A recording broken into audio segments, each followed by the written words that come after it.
Kita buka, kita baca Wahyu 7 ayat 9 sampai 17.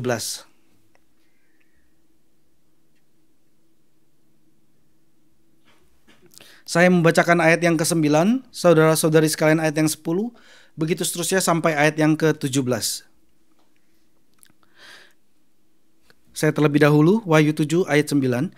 Kemudian daripada itu aku melihat sesungguhnya suatu kumpulan besar orang banyak yang tidak dapat terhitung banyaknya, dari segala bangsa dan suku dan kaum dan bahasa, berdiri di hadapan tata dan di hadapan Anak Domba, memakai jubah putih dan memegang daun-daun palem di tangan mereka.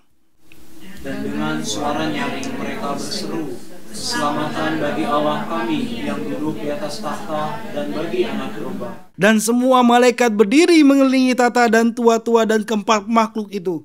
Mereka tersungkur di hadapan tata itu dan menyembah Allah sambil berkata, Amin. Puji-pujian dan kemuliaan dan hikmat dan syukur dan hormat dan kekuasaan dan kekuatan bagi Allah kita sampai selama-lamanya. Amin. Dan seorang dari antara tua-tua itu berkata kepadaku, siapakah mereka yang memakai jubah putih itu dan dari manakah mereka datang? Maka kataku kepadanya, Tuanku, Tuhan mengetahuinya. Lalu ia berkata kepadaku, mereka ini adalah orang-orang yang keluar dari kesusahan yang besar, dan mereka telah mencuci jubah mereka dan membuatnya putih di dalam darah Anak Domba. Karena itu mereka berdiri di hadapan tata Allah dan melayani Dia siang malam di bait sucinya. Dan Ia yang duduk di atas tata itu akan membentangkan kemahnya di atas mereka. Mereka tidak akan menderita lapar dan dahaga lagi, dan matahari atau panas terik tidak akan menimpa mereka lagi. Sebab Anak Domba yang di tengah-tengah tata itu akan menggembalakan mereka dan akan menuntun mereka ke mata air kehidupan. Dan Allah akan menghapus segala air mata dari mata mereka. Mari kita berdoa. Bapa kami yang di surga, kami sudah membaca firman-Mu. Kami diperlihatkan penglihatan di surga di mana Yohanes lihat disampaikan kepada kami, dan kiranya ya Tuhan kami pun boleh melihatnya, suatu penglihatan, suatu visi yang besar yang boleh Tuhan nyatakan. Gerakkanlah hati kami dan bentuklah pikiran kami ya Tuhan, untuk semakin mengenal siapakah Tuhan dan mencintai Tuhan, dan semakin mengenal siapakah kami, dan kami boleh semakin mengasihi sesama kami ya Tuhan. Dalam nama Tuhan kami berdoa. Kami memohon. Amin. Saudara, ada sebuah novel yang berjudul A Christmas Carol karya Charles Dickens. Saudara ada yang tahu novel ini? Oh ya, sangat terkenal ya. Tokoh utama dari novel itu adalah Ebenezer Scrooge.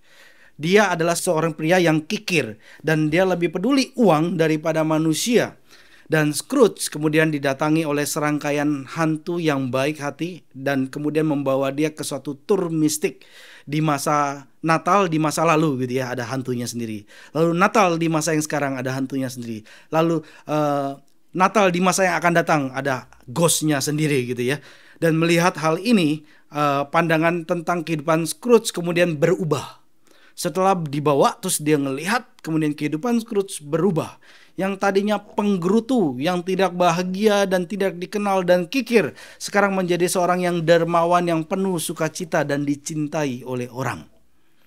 Saudara, ketika Yohanes menuliskan perikop yang kita baca ini punya tujuan, punya maksud yang sama.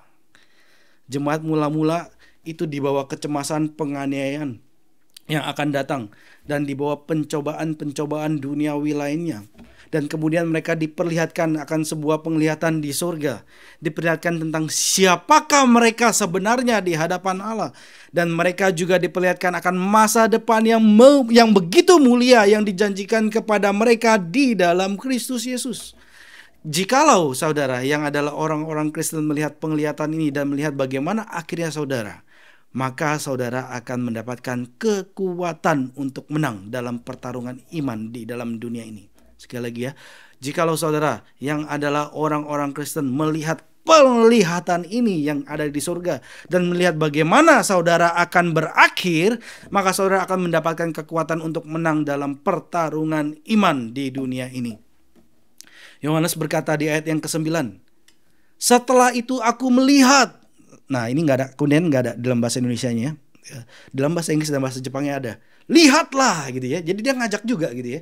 Jadi dia bilang setelah dia dengar, terus sekarang aku melihat, tapi terus kemudian ajak, lihatlah, behold gitu ya, lihat. Saya pernah ngalamin suatu pemandangan yang bikin saya kagum, itu adalah ketika main ski. Tempat ski yang saya lihat, waduh ini bagus sekali gitu ya, sepanjang mata memandang salju menutupi. Itu pertama di Zao, yang kedua di Hakuba Hapone. Dan saya kan cari tahu nih treknya berapa panjangnya dari atas ke bawah. Saya itu males kalau naik grande lagi. Saya mau dari ujung terus gitu ya. Dan saya lihat, wah ini Hakuba Hapone panjang. Lalu saya pergi ke sana. Lalu terus pas naik ke paling atas, saya lihat sekitar semua ditutup dengan salju. Kalau Zao terkenal dengan pohon-pohon cemara yang tertutup salju gitu ya. Nah di Hakuba Hapone itu saya terkagum karena semuanya tertutup salju. Ketika ngeluncur pun bingung ini treknya yang mana. Kayaknya bisa kemana-mana gitu ya. Guling-guling pun salju gitu ya. Semuanya lembut gitu ya. Lalu waktu di atas sana saya lihat begitu ditutup salju gunung-gunung itu. Lalu kemudian ada cahaya yang menembus awan-awan gitu. Wah, indahnya luar biasa. Ketika ngelihat hal itu saya melihat diri saya begitu kecilnya. Begitu kecilnya di hadapan Tuhan yang besar. Dan alam ciptaan ini begitu megah dan agungnya. Dan itu ada di depan mata saya. Dan saya menangis, mencucurkan air mata. Melihat keindahan karena kagum akan pemandangan yang Tuhan berikan. Dan Yohanes juga memiliki pemandangan dan pengalaman yang sama. Dia tidak melihat pemandangan alam, tapi dia melihat penglihatan suatu pemandangan gereja yang dimuliakan di surga, dan itu menggentarkan dan begitu menakjubkan. Suatu kumpulan besar orang banyak yang tidak dapat terhitung banyaknya, dari segala bangsa dan suku dan kaum dan bahasa, berdiri di hadapan tata dan di hadapan Anak Domba, memakai jubah putih dan memegang daun-daun palem di tangan mereka. Ketika melihat keadaan dunia, orang Kristen sangat tergoda untuk melihat dirinya sebagai yang minoritas. Melihat dirinya sebagai yang tidak berarti. Orang Kristen di tengah-tengah pengaruh dunia ya, kadang kita mengalami hal seperti ini. Kalau kita melihat di mana kita tinggal, kita lihat di masyarakat di mana kita tinggal, kita melihat bahwa nanti akan ada tubrukan worldview antara budaya Jepang dengan budaya luar, karena 40% orang asing akan masuk. Dan jumlah orang Jepang 60%, sampai 2050 akan seperti itu. 1 juta orang akan dimasukkan tiap tahunnya. Sementara orang yang kehilangan tenaga kerja, orang yang pensiun adalah sekitar 7 juta orang sampai tahun 2030 gitu. 6,5 juta orang sampai tahun 2030. Bagaimana menutup orang-orang yang pensiunan ini gitu ya, karena kekurangan tenaga kerja, orang-orang muda nggak ada gitu ya. Dan berbagai hal kalau kita ngelihat gitu ya, waduh. Terus kita ngelihat ke dalam diri kita ngelihat ke keluarga kita gitu ya. Siapa sih yang punya kekuatan dan punya posisi di tempat publik? Siapa sih yang punya peran di dalam politik? Siapa sih yang punya pengaruh ke dalam kehidupan sosial di Jepang? Siapa sih yang sebagai entrepreneur gitu ya, punya usaha untuk membangun ekonomi di Jepang? Terus kita lihat, kita pikir, bukan kita, dan begitu jauhnya. Kekristenan nggak bisa memberikan dampak. Dan kita mengalami sebagaimana apa yang dialami oleh Nabi Elia. Kita bisa jadi putus asa dan mungkin mengatakan, hanya tinggal aku satu-satunya orang percaya yang tersisa di Israel. Sedangkan Isabel itu ingin membunuh aku. Lalu Tuhan memberitahukan Elia bahwa masih ada 7.000 orang yang tidak sujud menyembah berhala. Sebagaimana tadi perikop yang kita baca, Paulus katakan, dalam segala hal kami ditindas, namun tidak terjepit. Kami habis akal, namun tidak putus asa. Kami dianiaya, namun tidak ditinggalkan sendirian. Kami dihempaskan, namun tidak binasa. Kalau jatuh, tidak tergeletak. Kira-kira seperti itu ya. Kami senantiasa membawa kematian Yesus di dalam tubuh kami, supaya kehidupan Yesus juga menjadi nyata di dalam tubuh kami. Paulus katakan, saudara, orang Kristen tidak pernah sebenarnya menjadi kelompok kecil yang tidak penting. Kadang kita mengalami sindrom daripada Elia gitu ya, dan berpikir bahwa hanya saya sendiri gitu ya. Tapi jumlah orang Kristen itu sangat banyak. kelompok yang besar. Dan orang Kristen selalu menjadi bagian dari kelompok besar yang akan diangkat ke posisi kehormatan yang tertinggi di surga. Ini yang diperlihatkan Yohanes kepada kita. Kelompok besar ini adalah dari tiap-tiap bangsa, tiap-tiap suku, tiap-tiap kaum, tiap-tiap bahasa. Dan gereja tidak akan pernah menjadi sebuah kantong etnis saja atau budaya yang terkungkung. Tapi gereja adalah kumpulan orang-orang percaya dari setiap kelompok manusia. Itu yang diperlihatkan Yohanes kepada gereja mula-mula yang di dalam penganiayaan, dan juga diberikan juga kepada kita di gereja zaman ini. Saudara ingat apa janji Allah kepada Abraham? Aku akan membuat kamu menjadi suatu bangsa, bangsa yang besar dan memberkati engkau. Dan olehmu semua kaum di muka bumi ini akan mendapatkan berkat. Tuhan katakan kepada Abraham.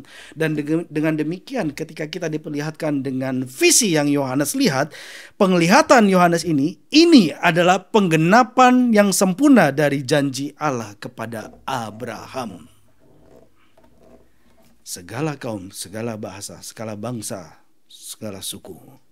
Akan ada jutaan orang Afrika dalam jumlah yang besar.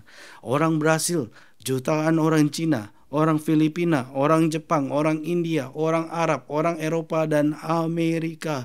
Dan surga akan menjadi keragaman yang disatukan dalam satu tujuan. Setiap hati, setiap kepala, setiap pikiran, setiap suara akan memuliakan Dia yang duduk di atas tata dan Anak Domba. Bangsa-bangsa menemukan kedamaian sejati di dalam Kristus. Saudara, karena dosa, sebagaimana di Menara Babel ya, karena dosa, kemudian bangsa-bangsa terjadi perpecahan. Tetapi sekarang dibalikan di dalam Kristus. Gereja yang sudah dipersatukan di dalam Kristus, kemudian gereja mengumpulkan orang percaya dari seluruh dunia dalam satu kepercayaan, dalam satu keselamatan di dalam Kristus. Dan Yohanes perlihatkan itu. Diperlihatkan dan kemudian dia perlihatkan kepada kita. Saudara, di dunia saat ini gereja sulit karena batasan ras. Ya, masih terbatas. Saya ngomong begini, KU2 sudah nggak ada translator bahasa Jepang dan bahasa Inggris gitu ya, terbatas. Apalagi di KU1 gitu ya, ada orang yang lebih fasih bahasa Cina, tapi harus dengar yang bahasa Inggris gitu ya. Sangat terbatas, budaya terbatas, bahasa terbatas. Tetapi di surga walaupun beragam umat manusia akan ada kesatuan yang sejati. Semua bahasa bersatu untuk memuji Kristus.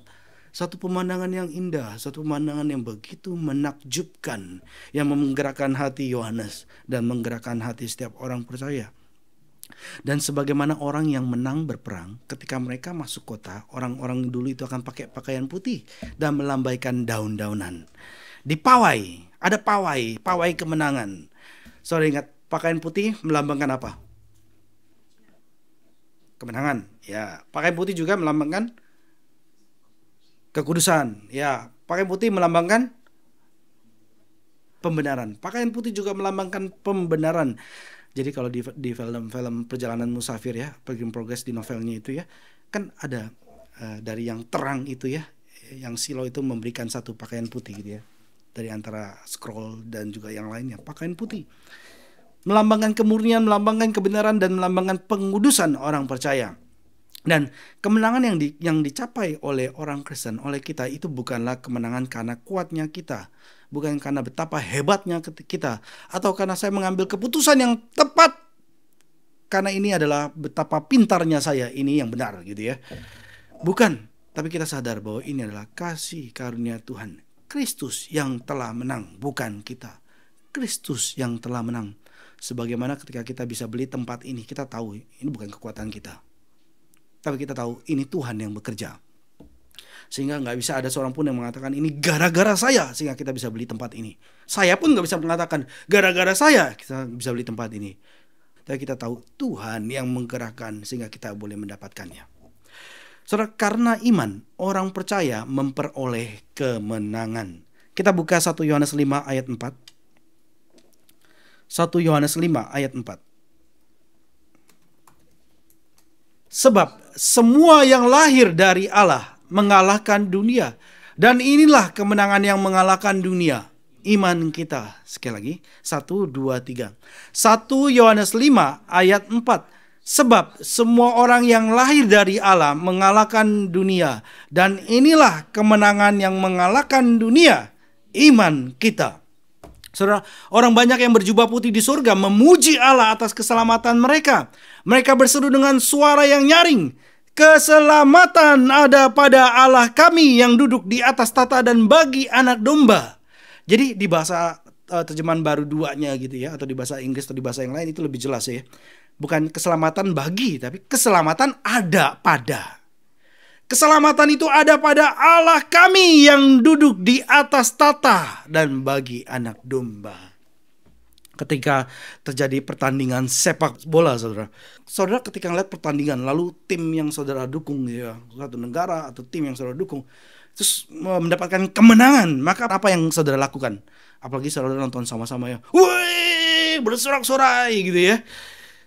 Karena kemenangan yang dicapai, berseru bersorak-sorai atas kemenangan yang dicapai, itu sepak bola.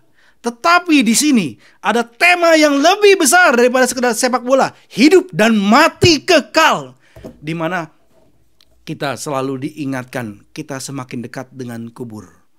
Baru aja pulang ke Indonesia, balik ke sini, mata saya sudah berkurang lagi untuk melihat jarak dekat ini ya. Waduh, kok ini tulisan saya sudah perbesar loh. Pertama kan ada browser nih, saya lihat teks saya gitu ya. Saya perbesarkan pakai kontrol sama plus gitu kan untuk perbesar browsernya. Saya 1 kali doang perbesar. Loh ini saya nggak ngeliat, saya tambahin 2 kali gitu ya. Saya sudah tambahkan 2 kali, sekarang saya nggak bisa lihat juga dengan jelas. Ini pun blur gitu. Wah cilaka, saya sudah siap harus pakai kacamata. Tapi kalau saya pakai kacamata ngeliat sini, saya bagaimana ngeliat sana? Waduh, teknologi kita kayaknya belum ada gitu ya, kacamata yang bisa autofocus gitu ya. Saya ngeliat soalnya gitu ya, cepet deh. Belum ada ya, berharap ada yang ciptakan ya.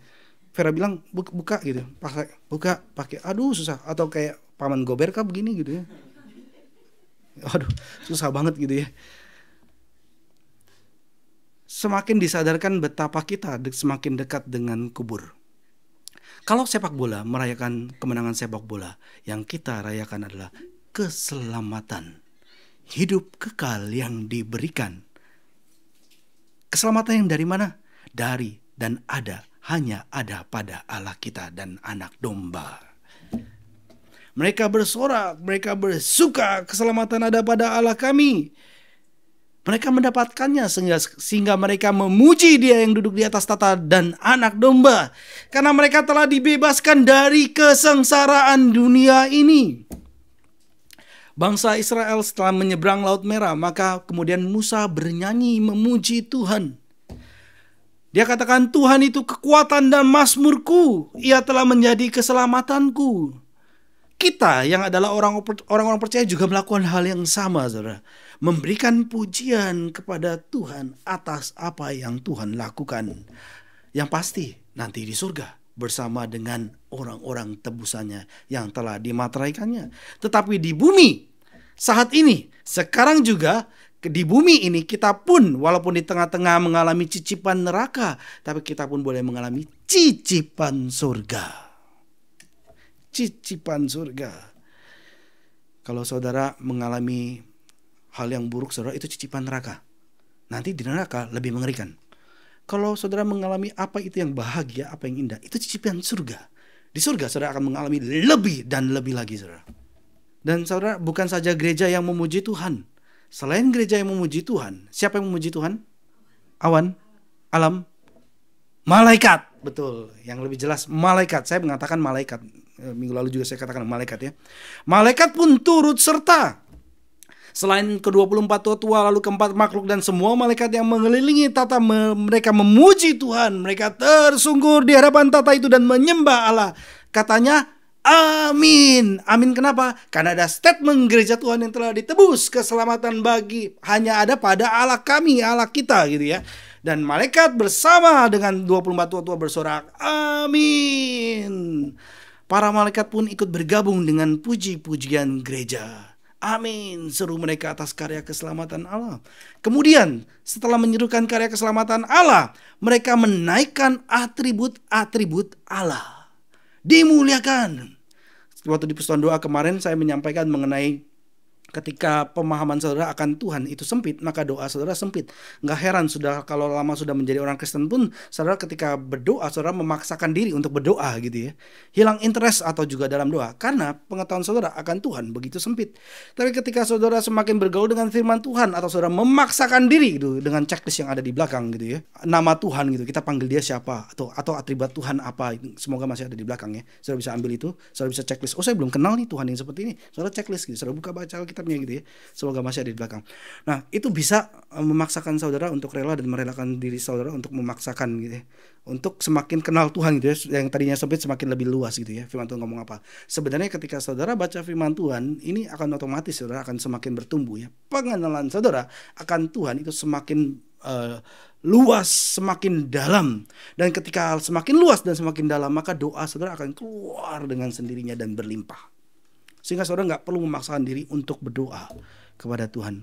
Para malaikat memuji Tuhan segala atributnya ini. Semua atributnya ini kemudian dinaikkan ya. Atribut-atribut Tuhan dimuliakan ya. Dikatakan di ayat yang ke-12, puji-pujian dan kemuliaan dan hikmat dan syukur dan hormat dan kekuasaan dan kekuatan bagi Allah kita sampai selama-lamanya. Malaikat mengatakan Allah telah melimpahkan berkat-Nya, Allah telah memperlihatkan kemuliaannya, Allah telah melaksanakan hikmat-Nya. Yang dulu orang Yahudi hanya mendengar bahwa yang datang adalah singa dari Yehuda, tapi terus kemudian ternyata dilihat adalah anak domba yang telah tersembelih. Oh, ternyata seperti itu gitu ya.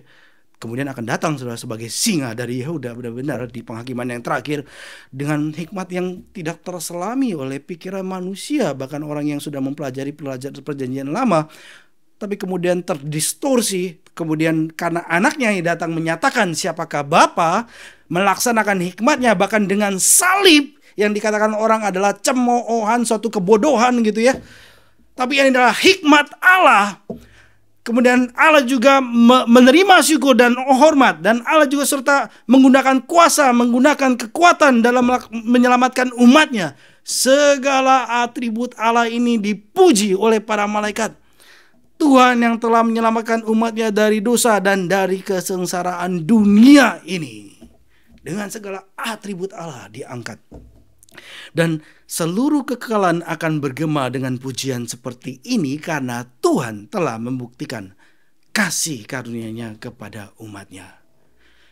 Karena kepenuhannya, karena kepenuhan Kristus, kasih karunia demi kasih karunia telah kami alami, telah kami saksikan, kata para murid. Saudara, ketika malaikat yang melihat kehidupan saudara saat ini ya, kan malaikat lihat kan ya. Minggu lalu kita melihat malaikat bagaimana? Memuji Tuhan ya. Nah sekarang kira-kira malaikat memuji Tuhan gak ya ketika melihat kehidupan saudara saat ini ya? Apakah ketika orang lain melihat saudara, apakah mereka akan memuji Allah? Apakah akan keluar puji-pujian kemudian memuliakan Tuhan? Saudara ingat ya, ada saudari kita, ada orang yang kesulitan tinggal di Jepang, baru datang. Aduh Cici, tempat tinggal saya ada banyak kecoa gitu, aduh saya nggak bisa tinggal di Jepang, aduh tolong siapa gitu. Terus ada yang ngejek dia gitu di website Facebook kalau nggak salah, udah balik aja lah ke Indonesia, kamu nggak bisa lah tinggal di Jepang kayak begitu gitu ya.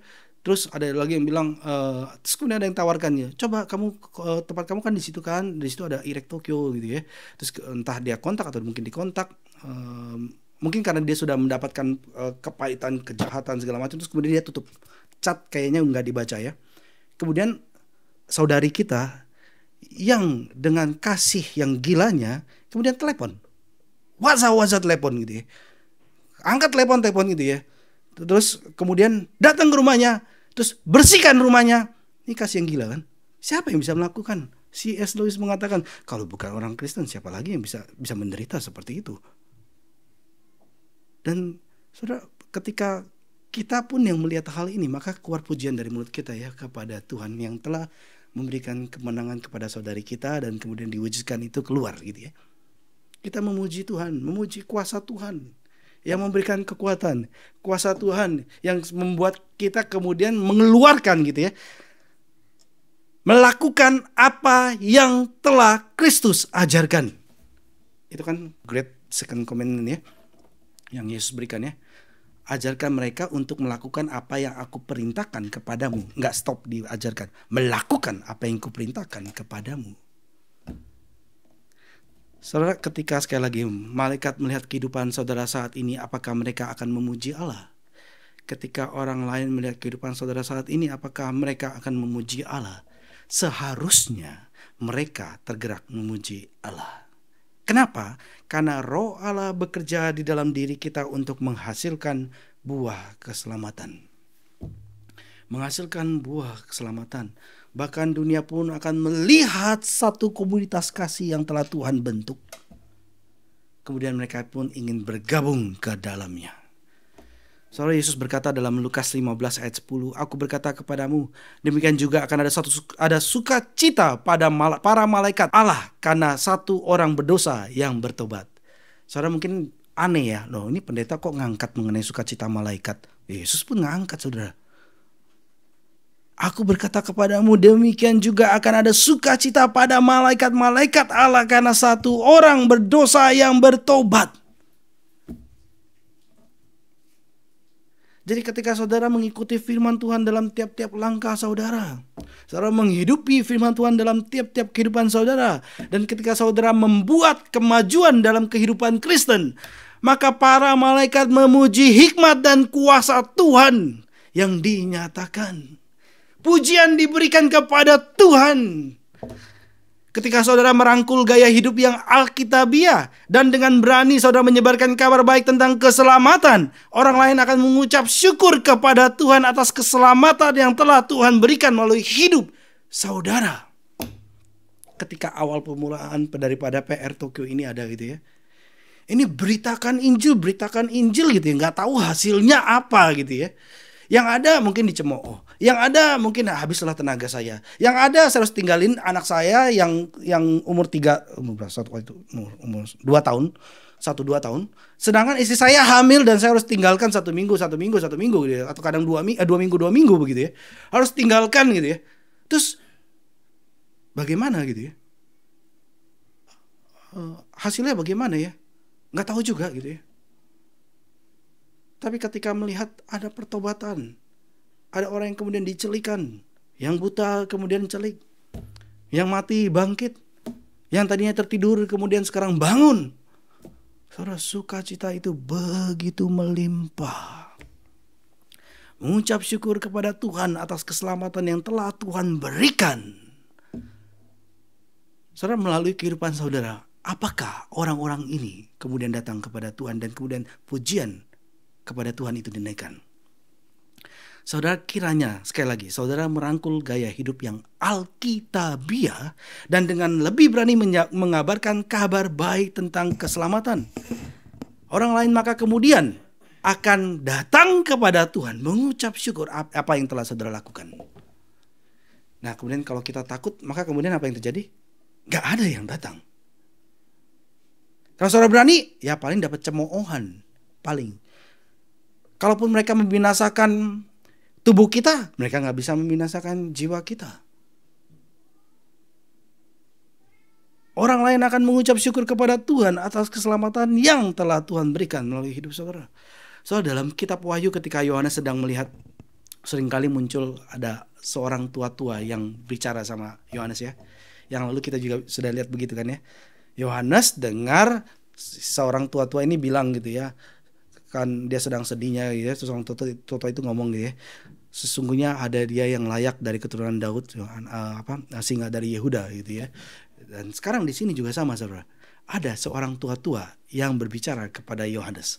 Jadi ketika sedang bercerita kemudian ada selipan gitu ya, ada seorang tua-tua yang berbicara gitu ya, beberapa kali seperti itu gitu ya. Dan di sini juga muncul seorang tua-tua bertanya, dan itu seringkali bertanya kepada Yohanes. Dan ini tiba-tiba muncul ini, bertanya ini sama seperti hantu-hantu dalam novel A Christmas Carol saudara, yang berinteraksi dengan Scrooge. Dia bertanya. Kenapa bertanya? Tujuannya untuk memastikan bahwa dia mengerti maksudnya. Ditanya untuk memastikan bahwa Yohanes mengerti maksudnya. Ayat yang ke-13, dan seorang dari antara tua-tua itu berkata kepadaku, kata Yohanes, siapakah mereka yang memakai jubah putih itu dan dari manakah mereka datang? Ditanya kepada Yohanes, dan Yohanes dengan bijaksana menjawab di ayat yang ke-14, maka kataku kepadanya, Tuanku, Tuhan mengetahuinya. Dengan bijaksana. Ya tahu loh dia di situ gitu ya. Dan ini kan tua-tua gitu ya. Dia dengan bijaksana dia berkata, Tuanku, Tuhan mengetahuinya. Lalu ia berkata kepadaku, kata Yohanes, mereka ini adalah orang-orang yang keluar dari kesusahan yang besar, dan mereka telah mencuci jubah mereka dan membuatnya putih di dalam darah anak domba. Kita lihat ya, waktu materai 5 dibuka, maka kemudian ada jiwa-jiwa di bawah mezbah yang berseru kepada Tuhan, kapan Tuhan akan membalas? Dan Tuhan katakan, tunggu sampai genap jumlah mereka. Lalu doa mereka ini kemudian dijawab di dalam materai yang ke-6. Ketika materai ke-6 dibuka, Tuhan mendatangkan penghakimannya sebagai jawaban dari doa di materai yang ke-5. Kemudian di akhir daripada materai ke-6, setelah orang-orang mengalami penghakiman Tuhan, mereka lari sembunyi dari murka yang ada duduk di atas tahta dan murka anak domba. Mereka berlari karena teror yang Tuhan berikan. Bahkan ketika mereka berlari, larinya itu sendiri pun adalah teror daripada Tuhan. Mereka lebih memilih untuk mati. Biarlah batu menimpa kepada kami daripada kami ketemu dengan muka daripada Allah, dari wajah Allah ini, gitu ya. Lalu kemudian ditutup materai ke-6 ini, pasal ke-6 ini, dengan satu kalimat pertanyaan. Siapakah yang dapat bertahan? Ya kan ya? Kemudian kita dibawa masuk ke pasal yang ke-7, dimulai siapakah yang dapat bertahan? Sekumpulan besar orang banyak yang telah dimateraikan oleh Tuhan. Yohanes dengar 144.000. Yohanes lihat banyak yang minta ampun, begitu ya. 144.000, 12 kali 12 kali 1.000 gitu ya. Begitu banyak ya jumlah orang yang dimateraikan. Bukan kelompok yang kecil, kelompok yang besar. Dan setelah pada awalnya pernyataan Yohanes ini disampaikan agar orang Kristen melihat begitu banyaknya mereka yang dimuliakan di surga. Dan sekarang penatua ini ingin menjelaskan bagaimana kok gereja yang ini sekarang bisa ada di sini gitu ya. Kok bisa nih orang berkumpul di sini? Dari mana datangnya? Sekarang penatua ini ingin menjelaskan. Penatua ingin menjelaskan bagaimana kok gereja ini bisa sampai di sana. Gereja akan tiba di surga setelah keluar, dikatakan, dari kesengsaraan besar. Dijelaskan oleh tua-tua. Kok bisa nih? Ini orang banyak berkumpul di surga. Kenapa? Karena mereka telah keluar dari kesengsaraan besar, dikatakan. Saudara, orang-orang Kristen di bumi pasti akan menghadapi pencobaan dan penganiayaan. Dan kita akan diselamatkan karena bertekun dalam iman. Orang Israel yang keluar dari Mesir menuju tanah Kanaan melewati padang gurun, mereka bertekun dalam iman. Begitu juga dengan para musafir Kristen saat ini dalam dunia ini. Mereka diselamatkan karena bertekun di dalam iman. Dan Petrus katakan dalam 1 Petrus 4 ayat 12 dan 13. Saudara-saudara yang kekasih, janganlah kamu heran akan nyala api siksaan yang datang kepadamu sebagai ujian. Seolah-olah ada sesuatu yang luar biasa terjadi atas kamu. Sebaliknya bersukacitalah sesuai dengan bagian yang kamu dapat dalam penderitaan Kristus, supaya kamu juga boleh bergembira dan bersukacita pada waktu Ia menyatakan kemuliaannya. Di sepanjang sejarah, orang-orang percaya mengalami penderitaan yang paling berat karena Injil. Tapi mereka ketika mendapatkan penganiayaan yang paling berat sekalipun, mereka tetap bertahan karena Tuhan telah memateraikan mereka, materai yang hidup. Dimateraikan sebagai yang berhak mendapatkan keselamatan. Saudara, kalau saudara terus jatuh bangun di dalam dosa yang sama, saudara perlu pertanyakan keselamatan saudara. Saudara perlu pertanyakan apakah saudara sudah dilahir barukan. Jadi kalau saudara jatuh dalam dosa yang sama, melulu di sana saudara, ini saudara kemungkinan belum dilahirkan kembali. Kemungkinan saudara, itu iblis itu bisa prediksi. Saudara. Iblis bisa prediksi kalau dia melakukan apa, maka saudara akan apa. Iblis punya pengalaman yang beratus dan ribuan tahun. Kalau dia memberikan apa gitu ya, maka kemudian akan terjadi apa gitu ya. Iblis tidak maha tahu sebagaimana Tuhan kita.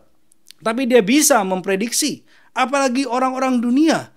Ketika orang alkoholik gitu ya, iblis mau menjatuhkan dia gitu. Dengan mudahnya tempatkan saja itu botol bir di depan dia, blok gitu ya. Sebentar orang akan langsung, waduh bir ini saya nggak tahan, saya harus minum bir ini. Langsung gluk minum. Jatuh. Begitu juga dengan pornografi kita muncul gitu. Saudara, siapa sih yang bisa sembunyikan itu dari web ya? Kayaknya sulit ya.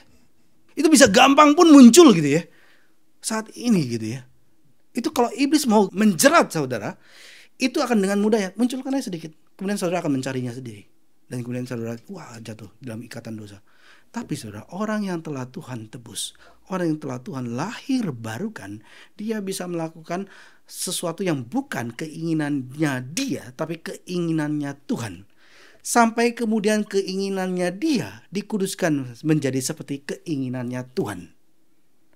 Dimulai dengan pembenaran dan kemudian pengudusan. Maka iblis akan bingung.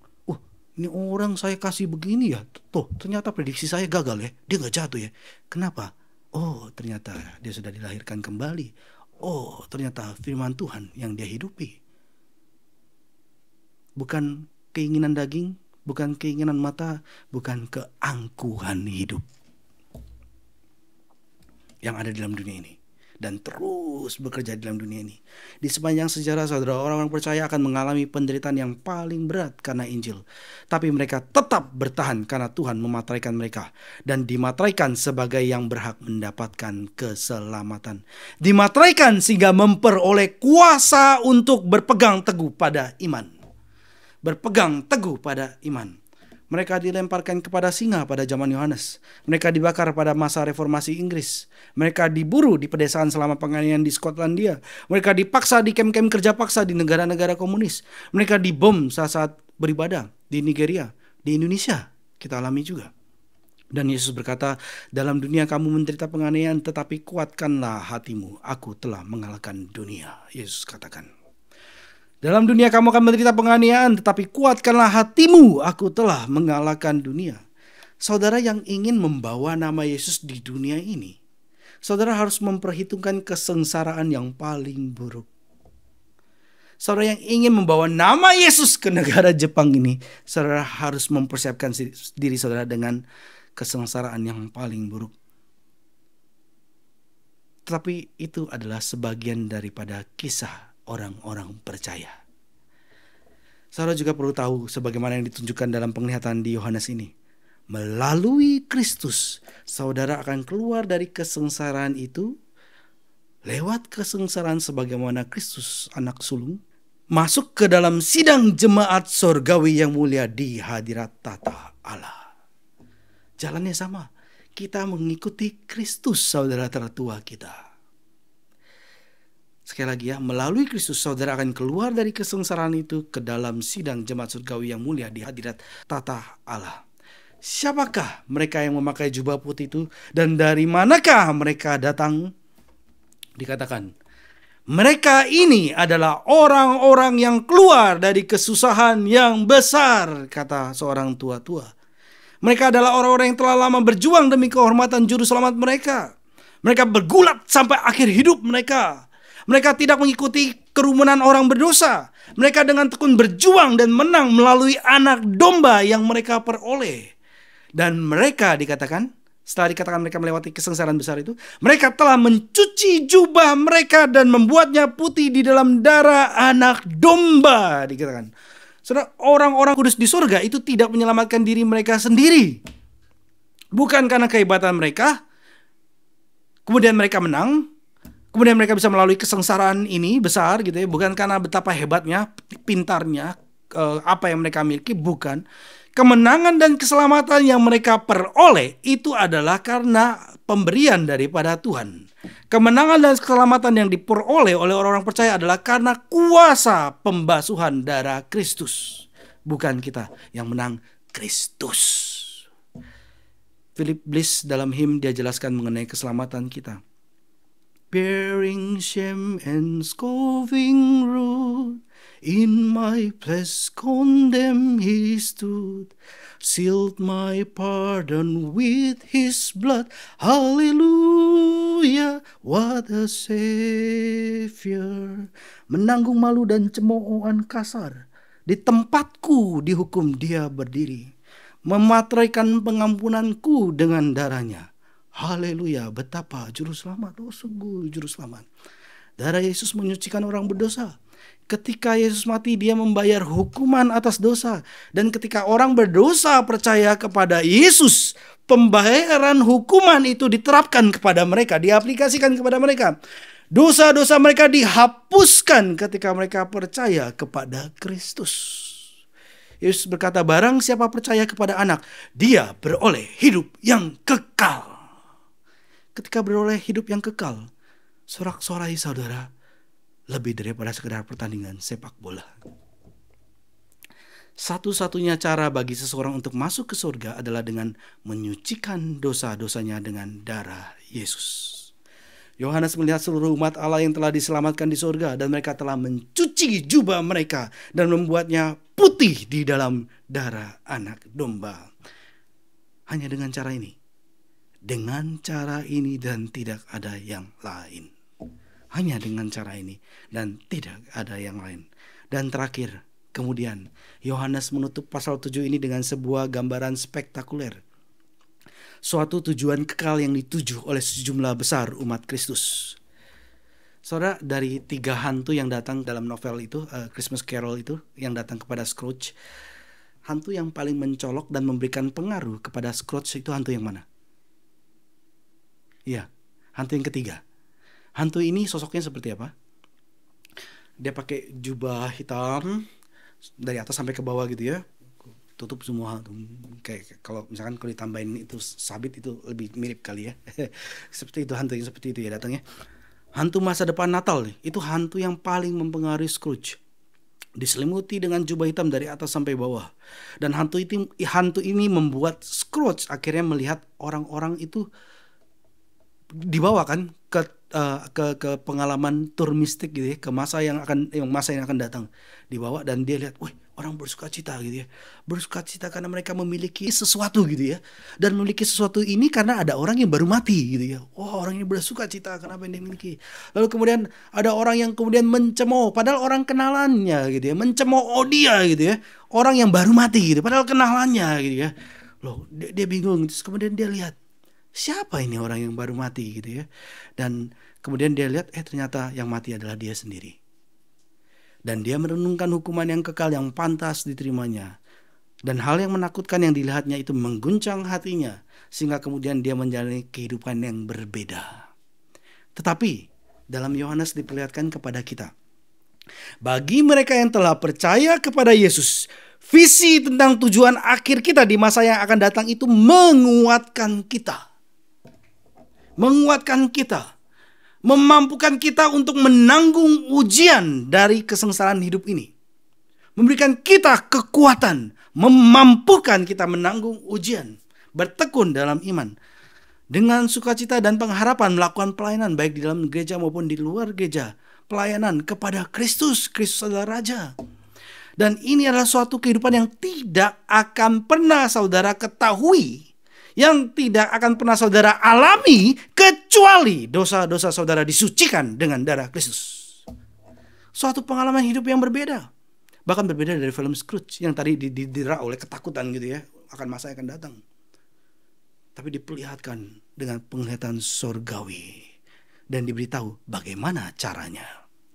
Dan saat ini pun saudara, di dalam Kristus sebagai orang Kristen kita bisa mencicipi surgawi. Mencicipi surga. Walaupun hanya dengan samar-samar. Paulus katakan, tapi nanti kita akan melihat wajahnya. Kalau orang yang takut akan penghakiman Tuhan di Matius 6, sembunyikan aku dari wajah dia yang duduk di atas tahta. Tetapi sebagaimana dalam doa berkat, ketika wajah Tuhan menerangi kita, maka kita memperoleh kasih karunia. Ketika Tuhan menghadapkan wajahnya kepada kita, maka akan ada damai sejahtera. Dan Paulus katakan sekarang samar-samar kita melihatnya, tetapi nanti kita akan melihat wajahnya muka dengan muka. Mengalami apa yang disampaikan dalam Yohanes ayat 15 sampai 17.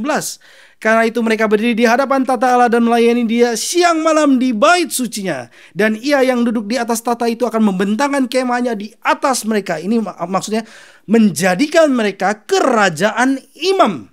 Hadirat Tuhan hadir di sana. Jadi membentangkan kemahnya di dalam hadirat Tuhan mereka. Mereka tidak akan menderita lapar dan dahaga lagi, dan matahari atau panas terik tidak akan menimpa mereka lagi, sebab anak domba, perhatikan pentingnya, di tengah-tengah tata itu akan menggembalakan mereka dan akan menuntun mereka ke mata air kehidupan, dan Allah akan menghapus segala air mata dari mata mereka. Setelah dalam Wahyu 7 ayat 15 sampai 17 ini, dalam Mazmur 23 itu ayat yang keberapa? Ayat ke-6 ya. Ayat ke-5 juga. Apa yang dikatakan dalam ayat yang ke-5 dan ke-6? Engkau menyediakan hidangan bagiku di hadapan lawan-lawanku. Engkau mengurapi kepalaku dengan minyak, pialaku penuh melimpah. Sesungguhnya gitu ya, kebaikan dan kasih setia semuanya akan mengikuti aku. Sebenarnya kan bahasa Indonesianya, sesungguhnya kebaikan dan kasih setia. Terus belaka apa itu belaka? Belaka itu apa? Sia-sia, salah. Belaka saja. Oh ya, betul. Saja atau semuanya gitu ya. Kebaikan dan kasih setia semuanya, seluruhnya akan mengikuti aku seumur hidupku. Dan aku akan tinggal diam dalam rumah Tuhan selama-lamanya. Tuh, sepanjang masa begitu ya. Ini sama saudara. Sinkron, sepadanan. Wahyu 7 ayat 15-17 dengan Mazmur 23 ayat 5 dan 6. Lalu pertanyaannya, kenapa mengalami ini semua? Apa yang membuat umat Tuhan bisa melewati ini semua gitu ya? Di ayat 4 ada melewati lembah kekelaman gitu ya, melewati kematian gitu ya. Aku tidak takut bahaya gitu ya. Akhirnya sampai ke ayat yang ke-5 dan ke-6. Kenapa mereka mengalami ini semua? Itu sudah dimulai dari ayat yang pertama dari Mazmur 23. Kita lihat sama-sama, kita buka. Kenapa kita bisa melewati padang gurun dunia dengan safe? Bagaimana seorang musafir melewati perjalanan hidup di dunia ini dengan begitu amannya? Ayat pertama adalah jawabannya. Apa jawabannya? Tuhan adalah gembalaku. Tuhan adalah gembalaku, takkan kekurangan aku. Tuhan adalah gembalaku. Ini Wahyu 7 ayat 17. Mengatakan, sebab anak domba yang di tengah-tengah tata itu akan menggembalakan mereka dan akan menuntun mereka ke mata air kehidupan. Dan Allah akan menghapus segala air mata dari mata mereka. Anak domba menggembalakan kita menuju pengalaman kehidupan kekal yang sepenuhnya. Menuntun kita kepada mata air kehidupan. Gembala yang menuntun domba-dombanya tidak lain adalah Dia yang telah menjadi anak domba yang telah tersembelih bagi kita. Marilah, datanglah. Tuhan memanggil setiap orang yang haus, terimalah air kehidupan. Setiap orang yang lapar, terimalah roti dari surga. Mereka yang telanjang, terimalah pakaian. Dan siapa kita? Kita pun adalah orang-orang yang haus, yang lapar, yang telanjang. Dan kita mendapatkan kasih karunia Tuhan. Dan kita menunjukkan kepada orang lain di mana kita mendapatkannya. Dan Tuhan Yesus katakan, marilah, datanglah. Setiap orang yang haus, minumlah, terimalah air kehidupan. Supaya jiwamu dapat hidup. Supaya jiwamu dapat hidup. Allah akan menghapus segala air mata dari mata umatnya. Saudara melihat kengerian, melihat kejahatan, melihat kegelapan dunia, maupun dalam diri kita, maupun keluarga kita, maka kita akan bercucuran dengan air mata. Apalagi kalau keluarga kita bertengkar untuk hal yang begitu sepelenya gitu ya. Aduh, gak penting banget ya. Betapa sia-sianya gitu ya. Sebenarnya gak perlu mereka sampai begitu gitu ya. Terus kita pun menangis, kita mendoakan mereka. Lalu kita melihat dunia, melihat keadaan yang sepertinya kok gak ada jalan keluar. Kita mencucurkan air mata. Melihat dosa anak kita, melihat dosa orang tua kita, melihat dosa kita sendiri. Kita juga mencucurkan air mata. Tetapi pada akhirnya ketika tujuan yang kekal tercapai, maka tidak akan ada lagi air mata. Setiap kehilangan akan digantikan kembali. Setiap kesedihan akan dijawab dengan sukacita. Setiap kerinduan dipenuhi dalam kemuliaan. Dan ketika kita menatap mata Tuhan kita yang kita kasihi, tangannya yang penuh kasih akan menghapus air mata kita. Dan oleh karena itu bersama dengan Yesaya 55, saya berkata dan berkata juga kepada jemaat ini, kuatkanlah tangan yang lemah. Teguhkanlah lutut yang goyah. katakanlah kepada orang-orang yang tawar hati, kuatkanlah hati, janganlah takut. Lihatlah, Allahmu akan datang dengan pembalasan, dengan ganjaran Allah. Ia sendiri datang menyelamatkan kamu. Mari kita tunduk kepala, kita berdoa. Minta Pak Maruf boleh pimpin kita dalam doa. Mari kita berdoa. Bapa di dalam surga, kami berterima kasih untuk firman-Mu ya Tuhan. Banyak orang-orang yang telah Tuhan selamatkan, yang dilihat oleh Yohanes ya Tuhan, dan itu sungguh memberikan kekuatan dan penghiburan bagi Yohanes. Dan kami sungguh percaya ya Tuhan, ketika kami pun menaruh iman kami sungguh-sungguh kepada Kristus, kami pun akan terus dipimpin oleh Gembala Agung kami sampai kami bertemu dengan Tuhan. Kami sungguh memohon ya Tuhan, di tengah-tengah muka bumi ini ya Tuhan, banyak sekali kejahatan, banyak penderitaan, dan Tuhan memanggil kami supaya kami menyatakan kasih Kristus di tengah-tengah dunia yang penuh dengan kekelaman ini ya Tuhan.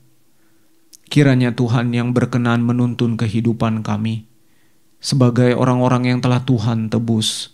Gairahkanlah hati kami, berikanlah kami kegairahannya Tuhan untuk menghidupi panggilan kami sebagai orang percaya di tengah-tengah muka bumi ini. Panggilan untuk menyatakan Kristus di mana Tuhan menempatkan kami. Ketika ada kejahatan, kiranyalah kami pun menyatakan belas kasihan. Ketika ada iri hati, kami menyatakan perdamaian. Ketika ada orang-orang yang berselisih, kami boleh membawa damai.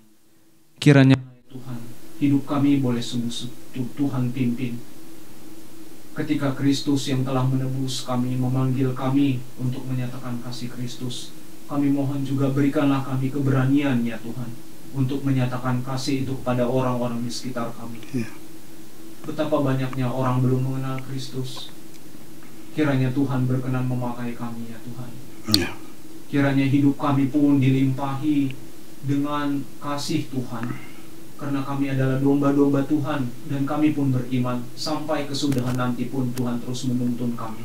Dan hidup kami di muka bumi ini pun ya Tuhan tidak akan pernah Tuhan tinggalkan. Sekalipun mungkin ada penolakan ataupun penderitaan ataupun kesakitan-kesakitan yang akan kami alami ketika kami menyatakan kasih Kristus, tetapi Kristus tidak akan pernah meninggalkan kami. Jubah putih itu akan Tuhan kenakan kepada kami. Biarlah mata rohani kami arahkan kepada Tuhan dan kepada pemandangan di sorga yang juga dilihat oleh hamba-Mu Yohanes ya Tuhan. Itu adalah pemandangan yang sungguh nyata. Kiranya itu jugalah yang memberikan sukacita dan gairah dalam hidup kami dalam melayani Tuhan. Pimpin kami umat-Mu ini ya Tuhan. Pakailah terus gereja-Mu ini untuk menyatakan Kristus di negara ini. Dalam nama Tuhan kami, Yesus Kristus, yang adalah Gembala kami yang agung, yang akan terus menuntun kehidupan kami sampai kami tiba di tanah air yang kekal. Di dalam namanya lah kami berdoa. Amin.